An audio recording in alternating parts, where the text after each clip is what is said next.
सारी वेव्स जो हमारे ब्रेन की होती हैं उसमें beta, alpha, theta, delta, epsilon, gamma, hyper gamma और लैम्डा वेव्स के बारे में बातें की।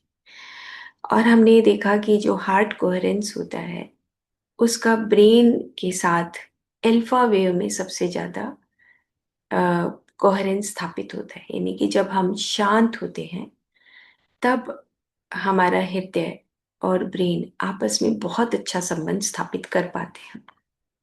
ये हमने अ, पीछे के एपिसोड में देखा, और अगर आप दोबारा से रिवाइज करना चाहते हैं तो वो एपिसोड देखें ताकि हम अपने हृदय और मस्तिष्क को बहुत अच्छे तरीके से समझ सकें। अब हमने यहाँ पे ये भी देखा कि जो हमारी गामा वेव्स होती हैं, गामा वेव्स का आप याद करिए कि बताया था कि जो हमारी गामा वेव्स उत्पन्न होती हैं हमारे मस्तिष्क के भीतर से, आप देख रहे हैं पिक्चर, तो इसके बीच में जो हमारा मिड ब्रेन होता है, जहाँ पे देखो एक रेड से कलर का एरिया है जिसको हम थैलेमस बोलते हैं, और उसके साथ आप देख रहे होंगे कि पीनियल ग्लैंड लिखा है। मैं कर्सर लगाती हूँ, है ना, ये थैलेमस है, ये पीनियल ग्लैंड है, ये पिट्यूटरी ग्लैंड है ना। तो मतलब कि बीच का जो हिस्सा जहां से ये वेव्स निकल रही हैं है तो ये मिड ब्रेन का हिस्सा। और मिड ब्रेन जो होता है उसका ज्यादातर काम होता है कि जो हमारे अंदर जो द्वंद्व उत्पन्न होता है, यानी कि ड्युअलिटी उत्पन्न होती है कि ये काम करूं या ये काम करूं, है ना, किसी के प्रति जो हमारे इमोशंस आते हैं वो हमारे मिड ब्रेन में होते हैं, यानी कि जो मध्य का हमारा मस्तिष्क होता है। लेकिन अगर हमारा हृदय और हमारा मस्तिष्क, हमारा उन दोनों का संबंध अच्छा स्थापित होने लगे, जो हमारा दिल कहता है हम उसको सुनने लगे, तो ऑटोमेटिकली ब्रेन के सारे जितने भी पार्ट्स हैं वो आपस में एक बहुत अच्छा तारतम्य स्थापित करने लगते हैं, और फिर वो गामा वेव्स उत्पन्न होने लगती हैं। जैसे बीटा वेव्स, आपको याद होगा कि बीटा वेव्स जब उत्पन्न होती हैं तो हम डेली की जो एक्टिविटीज हैं तब हम बीटा वेव्स होती हैं। अल्फा वेव्स होते हैं जब हम शांत तरीके से काम करते हैं, और जो गामा वेव्स होती हैं वो होती है अवेयरनेस। अवेयरनेस जब हम हर क्षण अवेयर रहें, यानी कि जो एक योगी होता है उसके पास गामा वेव्स होती हैं। क्यों? क्योंकि उसका हृदय और मस्तिष्क दोनों मिलके काम करते हैं, और मस्तिष्क के अंदर भी जो सारे हिस्सा है मस्तिष्क का वो आपस में एक दूसरे के साथ दोस्ती करके काम करता है। तो गामा वेव्स जो है, लेकिन उत्पन्न कहाँ से होती है? वो बीच वाले हिस्से से होती है मस्तिष्क के। मैं ये बताने की कोशिश कर रही हूँ कि जब हम ध्यान करते हैं, जब हम सत्संग करते हैं, जब हम अच्छी पुस्तकें पढ़ते हैं, और दिन भर का जो हमारा काम है वो हम बहुत शांत तरीके से, बैलेंस तरीके से करते हैं, या जब हृदय जो बोलता है हम उसको फॉलो करते हैं, तब हमारे मस्तिष्क के सभी भाग आपस में मिल के काम करते हैं। और जब मिल के काम करते हैं तो आप ये सारी डायरेक्शंस, एरो की डायरेक्शंस देख रहे होंगे कि फिर धीरे धीरे ये सारे मैसेजेस ऊपर जो हमारा कॉर्टेक्स का एरिया होता है वहां पर जाकर ये जो सारी इंफॉर्मेशन है वो सारी इंफॉर्मेशन पूरे सारे दिमाग के हिस्सों में ये गामा वेव्स उत्पन्न होती है, और हम पूरी अवेयरनेस के साथ अपनी पूरे दिन भर की एक्टिविटी को कर पाते हैं। अब एक योगी जो होते हैं उनके अंदर gamma, hyper gamma, lambda waves उत्पन्न होने लगती हैं, और उनका दिन भर का जो अ, काम है वो बहुत अच्छे तरीके से होता है। नीचे आप देख रहे होंगे कि डॉक्टर जो डिस्पेंजा ने बिकमिंग सुप्रा नेचुरल, उन्होंने जो पुस्तक लिखी, तो उन्होंने इस बात का एक्सपेरिमेंटली और साइंटिफिक एक्सपेरिमेंट के तौर पे कुछ पेशेंट्स की स्टडी बताई कि किस प्रकार से अगर हमारा हृदय और मस्तिष्क जब मिलके काम करते हैं तो ब्रेन के अंदर जो एक्टिविटीज होती हैं वो किस प्रकार की होती हैं, ये सारी बातें उन्होंने बताई है। लेकिन हमें बस इतनी सी बात समझनी है कि हम जब हृदय की बात को सुनते हैं तो हमारे मस्तिष्क के अंदर सभी छोटे से छोटा पार्ट भी आपस में तारतम्य स्थापित करता है, सिंक्रोनाइज करता है, और बहुत अच्छा काम हमारे दिन भर का होता है। बस हमें इतनी सी बात समझे। तो ये हार्ट ब्रेन कम्युनिकेशन, तो 80% of the information flow is from heart to brain. यानी कि आया समझ आपको कि हमारी जो इंफॉर्मेशन है, जो भी हम अ, अपने सेंसरी मोटर सिस्टम से जो भी हम इंफॉर्मेशन लेते हैं बाहर से, वो 80% उसका फ्लो जो है हार्ट से ब्रेन की तरफ होता है। मतलब ये बात समझने वाली है कि हमारा हृदय पहले बोलता है, पहले उसके अंदर अ, भाव आता है कि मैं ये कर लूं, है ना। और उसके बाद फिर वो मैसेज ब्रेन में पहुंचता है, कुछ कुछ सेकंड के बाद, कुछ मिली सेकंड के बाद इंफॉर्मेशन ब्रेन में पहुंचती है। लेकिन हम उसको डिफरेंशिएट नहीं कर पाते, है ना। हम सोचते हैं कि ब्रेन के पास जो इंफॉर्मेशन पहुंची हम उसी को पकड़ लेते हैं, हृदय की इंफॉर्मेशन को पकड़ नहीं पाते। तो हार्ट कोहेरेंस में हमें ये सीखना है कि एक पॉज के साथ, एक ठहराव के साथ, है ना, हमें अपने हृदय की बात को पकड़ना सीखना है कि हृदय पहले बोलता है तो क्या बोलता है ना। और हृदय क्या बोलता है, हम सबको पता है अब कि वो बात बोलता है जो हमारे यूनिवर्स के, इस ब्रह्मांड के हित में हो, जो मेरे खुद के हित में हो। वो बात हृदय कहता है। क्यों कहता है? क्योंकि हृदय के अंदर ही हमारी आत्मा का, मन का, ओज का, है ना, सब चीजों का वास जो है हृदय में ही होता है। Where is only 20% of information flow from brain to heart different होता है। यानी कि कुछ ही परसेंट जो इंफॉर्मेशन है वो ब्रेन से हार्ट में आती है। अब इसके ऊपर भी आगे हम चर्चा करेंगे, लेकिन हम सिर्फ इतना समझें कि हमारा जो पहली आवाज आती है हमारे अंदर, वो हमारे हृदय में आती है। यानी कि हमारी आत्मा सबसे पहले बोलती है, उसके बाद हमारा मन उसको पकड़ने लगता है, और मन के अंदर, मन और मस्तिष्क दोनों मिल के जो ड्युअलिटी उत्पन्न करते हैं, हम उसको फॉलो करने लगते हैं, और दिन भर हम फिर उस ड्युअलिटी के साथ ही अपनी जिंदगी को जीते हैं, जिसको हम सबकॉन्शियस माइंड कहें, है ना। हम उस काम को ज्यादा करते हैं, जैसे डेली की जो एक्टिविटीज होती हैं उसमें हम अपनी हार्ट की आवाज को सुन नहीं पाते। तो हमें एक बेसिक सिद्धांत पता लग गया, हमारे हृदय के अंदर जो इंफॉर्मेशन आती है वो कहीं ना कहीं मेमोराइज भी होती है, हम उसको याद भी रखते हैं, और उसके अकॉर्डिंग हम काम भी करते हैं। जैसे आपने हार्ट कोड्स जो पीछे मैंने एक स्लाइड लगाई थी, आ, ये वाली, तो इसमें आपने ये देखा कि किस प्रकार से जो हमारे अंदर एक कोई भी इंफॉर्मेशन आती है ना, वो अगर एक हार्ट जब ट्रांसप्लांट होता है, एक व्यक्ति से दूसरे व्यक्ति के पास जाता है, तो दूसरा व्यक्ति जिसके पास वो हार्ट आता है, वो जो हमारे अंदर इंफॉर्मेशन उस हार्ट के अंदर होती है वो सारी इंफॉर्मेशन दूसरे को भी मिलती है। ये एक्सपेरिमेंटली प्रूव हो चुका है।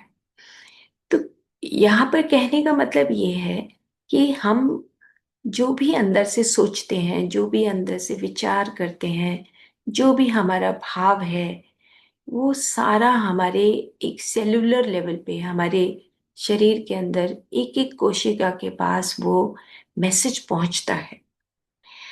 जैसे अब हम 2 दिन विशुद्ध प्रेम पढ़ते हैं, तो विशुद्ध प्रेम जब हम पढ़ते हैं तो हमें अंदर से रियलाइजेशन होता है कि हम जो हमने अपनी लाइफ में जो काम किए, वो काम क्या हम प्रेम के साथ हमने किए या प्रेम के साथ नहीं किए। अगर प्रेम के साथ किए हैं तो वैसा ही हमारा हार्ट की वर्किंग होगी।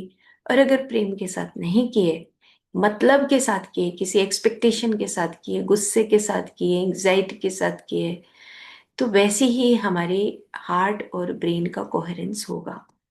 तो हम इस प्रकार से हमने ये देखा कि यहाँ से, हार्ट से ब्रेन की तरफ जो हमारी इंफॉर्मेशन, जो मैसेजेस जाते हैं, अगर वो कोहेरेंट हैं तो वो जो है हमारी वेव्स, हमारी शिन वेव्स होती हैं, है ना। ये हमने सीखा। और अगर हमारा कोहेरेंस नहीं है तो हमारे ब्रेन का जो फंक्शन है वो रुक जाता है। और ब्रेन का फंक्शन अगर रुकता है तो हमारी पूरी बॉडी का फंक्शन रुक जाता है ना। जो हमारी बॉडी के अंदर पेन्स आते हैं, है ना, थकावट होती है, या हमारी बॉडी काम नहीं कर पाती, तो उसका सारा जो पीछे का, उसका जो कॉजल फैक्टर है, जो कारण है, वो यही है कि हमारा हार्ट और ब्रेन का कोहेरेंस नहीं हो पाता।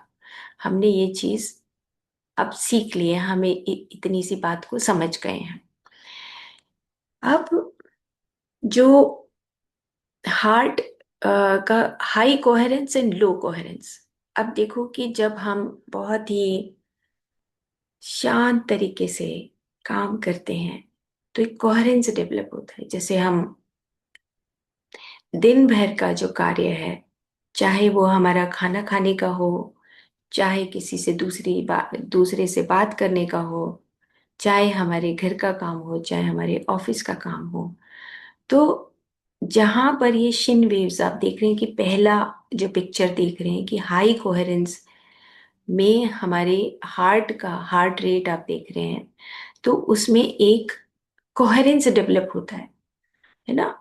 जैसे हम दिन भर में जो काम करते हैं, अगर हमारी अच्छी टाइम मैनेजमेंट है तो हमारा कोहेरेंस ऑटोमेटिकली डेवलप होता है। तो हमारे जो इमोशंस हैं, जैसे हम सुबह बोलते हैं कि ग्रेटिट्यूड का भाव आता है, सर्वे भवन्तु सुखिनः हम बोलते हैं कि तुम सुखी रहो ना। प्रेम के साथ हम करें, अप्रिशिएट करें, कंपैशन के साथ काम करें, दूसरों की केयर करें, सपोर्ट करें, तब हाई कोहेरेंस डेवलप होता है। और ये एक प्रैक्टिस है। मतलब एकदम से नहीं होगा कुछ भी। मतलब जो हमारी मांसपेशियां हैं, हमारी जो हड्डियां हैं, जो हमारी सप्त धातु हैं, इन सप्त धातु में हर रोज जब हम ग्रेटिट्यूड का, एप्रिसिएशन का भाव रखते हैं, तब हमारे जैसे अम, रस, रक्त, मांस, मेद, ना, अस्थि, मज्जा, शुक्र, ओज, इन सारी धातुओं में, ये तो भौतिक स्तर की बात है कि जो ग्रेटिट्यूड होता है, जो एप्रिसिएशन होता है, जब हम दूसरे से प्रेम करते हैं, तो ये हाई कोहेरेंस डेवलप होता है। ये तो अभी जो विज्ञान है, उन्होंने भौतिक स्तर पे प्रूव कर दिया है ना। लेकिन अभी तो जो एक साइंटिफिक वे है, एक मिस्टिकल वे है, मतलब कि जो हमारा भौतिक स्तर है, उसके बैकग्राउंड की जो सूक्ष्म शरीर की स्टोरी है, उसमें हमारे ऑटोमेटिकली ये ग्रेटिट्यूड, एप्रिसिएशन, बैलेंसिंग सिस्टम, हमारे चक्रों का सिस्टम, हमारे भाव, शरीर जो होता है, उसमें ये ब्लूप्रिंट बनने लगते हैं। जैसे अगर कहते हैं ना कि जैसे कोई खाना बनाता है तो कहते हैं भी तुम्हारे तो हाथों में एक कला है खाना बनाने की, कमाल करते हो तुम। वही प्याज है, वही टमाटर है, वही मिर्च है, वही अदरक है, लेकिन उसके हाथों में इतनी कला आ जाती है कि वो फटाक से खाना बना देता है। क्यों? क्योंकि अब उसकी डेली की ये प्रैक्टिस हो गई, क्योंकि वो बहुत प्यार से खाना बनाता है, बहुत प्यार से वो खाना परोसता है। तो तब ये हाई कोहेरेंस डेवलप होता है हमारे भौतिक शरीर में, प्राण शरीर में, मन शरीर में, विज्ञान में शरीर में, आनंदमय शरीर में। हम सिर्फ एक शरीर की बात नहीं कर रहे हैं यहाँ पर, हम सभी शरीरों की बात कर रहे हैं। क्योंकि ये पोर्टल खुलता है हार्ट कोहेरेंस और हार्ट ब्रेन कोहेरेंस, ये दोनों का पोर्टल जब खुलता है तब कहीं जाके हमारा हाई कोहेरेंस डेवलप हो पाता है। और मोटे तौर पे अगर हम ये समझें कि प्रैक्टिकल लाइफ में जितना हम अच्छा भाव रखेंगे, जितना हमारा ग्रैटिट्यूड का भाव होगा, हम थैंक्स करेंगे ना, प्यार से बोलेंगे, तो ऑटोमेटिकली हमारी ये मांसपेशियां, हृदय की मांसपेशियां, हाथों की मांसपेशियां, पैरों की मांसपेशियां, ये सब बहुत अच्छे तरीके से काम करने लगते हैं। बहुत अच्छा कोऑर्डिनेशन ब्रेन के साथ स्थापित होता है। और अगर हम लो कोहेरेंस में, आप देखो यहाँ पे पिक्चर है, रेड कलर के ग्राफ दिखाया गया है कि irregular fluctuations in heart rate associated with emotions like anger and frustration. Frustration का क्या तरीका है, मतलब फ्रस्ट्रेशन क्यों होता है? क्योंकि हमारा जो टाइम मैनेजमेंट है दिन भर का, वो हम प्रॉपर नहीं कर पाते, एक बैलेंस तरीके से नहीं चल पाते। अगर सो रहे हैं तो बहुत ज़्यादा सो रहे हैं, अगर घर ऐसी अस्त व्यस्त पड़ा है तो पढ़ाई है तो फ्रस्ट्रेशन होती है ना। और अगर हमारा टाइम मैनेजमेंट होता है, मैं आपको एक एग्जांपल देती हूँ कि जैसे ऑफिस का काम ही है। मतलब शुरू में जब मैं जॉब पर आई तो मुझे नहीं पता था कि फाइलों को किस प्रकार से डील करना चाहिए। तो करते करते कुछ महीने, एक साल के लगभग हो गया, मुझे फ्रस्ट्रेशन होने लगी, गुस्सा आने लगा, एंग्जाइटी होने लगी कि मेरा काम नहीं खत्म हो रहा, क्योंकि टाइम मैनेजमेंट ठीक नहीं थी। उसके बाद धीरे धीरे सीखा टाइम मैनेजमेंट, कि जो आपकी इंपॉर्टेंट फाइल है आप उसको घर पे लेके जाओ, उसको पढ़ो प्रॉपर, और उसके बाद आपने क्या उसके ऊपर लिखना है आप उसका वर्क करके आओ। तो छोटे छोटे पार्ट्स में कि जो इम्पोर्टेंट आपके दिन भर के कार्य हैं उसको अलग निकालो, और जो इम्पोर्टेंट नहीं है उनको पाइपलाइन में रखो। तो दिन भर में अगर हम अपने इम्पोर्टेंट कामों को की एक लिस्ट बना के रखते हैं, जैसे इम्पोर्टेंट काम, जैसे मान लो कि हमें मॉर्निंग में मेडिटेशन करना है, शाम को मेडिटेशन करना है ना, दूसरे के साथ बहुत अच्छे तरीके से व्यवहार करना है, खाना बहुत अच्छा बनाना है, खाना बहुत अच्छा परोसना है। अगर हमारा टाइम का मैनेजमेंट अच्छा है हमारे दिन भर के कामों का, तो हमें फ्रस्ट्रेशन नहीं होती। और अगर हम उस मैनेजमेंट को नहीं कर पाए तो फिर हमें एंगर और फ्रस्ट्रेशन ऑटोमेटिकली होती है। और हमारे माइंड की एक प्रवृत्ति भी है जिसको हम कल डिस्कस करेंगे, कि हमारे ब्रेन के कुछ ऐसे फंक्शंस होते हैं कि जहाँ पर हम मान लो रोज इरिटेट होते हैं, रोज हमें गुस्सा आता है, रोज हमें फ्रस्ट्रेशन होती है, एडिक्शंस होती हैं, है ना, जहाँ पे हम बोलते हैं कि आपकी कंडीशनिंग होने लगी। जैसे मान लो कि अ, फोन देखने की आदत ना, कि फोन देखने की आदत है कि थोड़ी देर में बेचैनी होने लगती है कि फोन के ऊपर हाथ जाता है, हम फोन पे एक दो चीजें देखते हैं, फिर अंदर से याद आती है कि नहीं नहीं हमें फोन नहीं देखना है, लेकिन उससे पहले हम 2-3 मिनट खराब कर चुके होते हैं। ये जो हमारी हैबिट्स हैं ये हमारे ब्रेन के ऊपर इम्पेक्ट डालती हैं, और ये हमारे लो कोहेरेंस के अंदर वो आती हैं जब हम अपनी एंजाइटी और एंगर में रहते हैं। तो आज हम इतना ही करते हैं, और धीरे धीरे मेरी आप सबसे रिक्वेस्ट है कि जो हार्ट कोहेरेंस की जो छोटे छोटे एपिसोड्स हमने हर रोज बनाए हैं उसको सिस्टमेटिकली आप जरूर से जरूर देखिए। अगर आप कहेंगे तो मैं ग्रुप में डाल दूंगी, क्योंकि एक साइंस को समझना, हार्ट की साइंस को समझना, ब्रेन के फंक्शंस के विज्ञान को समझना, ये बहुत इम्पोर्टेंट है। क्यों इम्पोर्टेंट है? क्योंकि दिन भर जो हम काम करते हैं, जैसे मतलब आप देखो कि अभी जूम बंद होगा, हम बाहर जाएंगे या हम अपने रोज के जो काम है उसमें लग जाएंगे। मैं अपने प्रैक्टिकल एक्सपीरियंस से बता रही हूँ कि हम भूल जाते हैं कि हमें तो विशुद्ध प्रेम करना है ना। वो साफ हो जाता है, तो याद नहीं रहता 2-3 घंटे के बाद, क्योंकि हमारी जो डेली की एक्टिविटीज हैं, जो हमारा सबकॉन्शियस माइंड है वो उसको पकड़ लेता है, सब चीजों को पकड़ के रखता है कि भाई तू मेरे वाले उसमें एरिया में आ जा, बहुत हो गया तेरा विशुद्ध प्रेम, ये क्रिएटिविटी बहुत हो गई, अब खत्म कर। और क्योंकि हमारी वो कंडीशनिंग हुई हुई है। अब उस कंडीशनिंग को दूर करने का तरीका यही है कि हम बिल्कुल अवेयरनेस के साथ काम करें। अवेयरनेस हमारी गामा वेव्स, हमारी हाइपर गामा वेव्स, हमारी लैम्डा वेव्स होती हैं। मतलब जब हम फुल्ली अवेयरनेस के साथ काम करते हैं, जैसे बैठे भी हैं, मान लो हमने कोई काम किया, हम बैठ गए आगे, एकदम से फोन के ऊपर हाथ जाएगा क्योंकि प्रैक्टिस बनी हुई है ना। तो जैसे ही हाथ जाए तो हम समझ जाएं कि ये मेरे दिल की आवाज नहीं है, ये मेरे ब्रेन की कंडीशनिंग है। और ब्रेन के अंदर भी कुछ ऐसे पर्टिकुलर हिस्सा है जहाँ पे वो ऑटोमेटिकली एक सर्किट्स बने हुए हैं हमारे।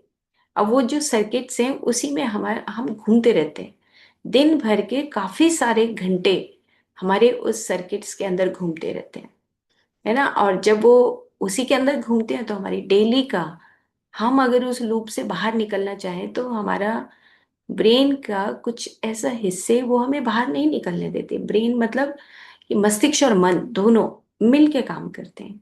तो हमारे हृदय की आवाज कहाँ से सुनेगी? तो वो हृदय की आवाज सुनने के लिए हमें कुछ देर, कुछ मिनट, कुछ आधा घंटा, 20 मिनट हमें खाली बैठना हो।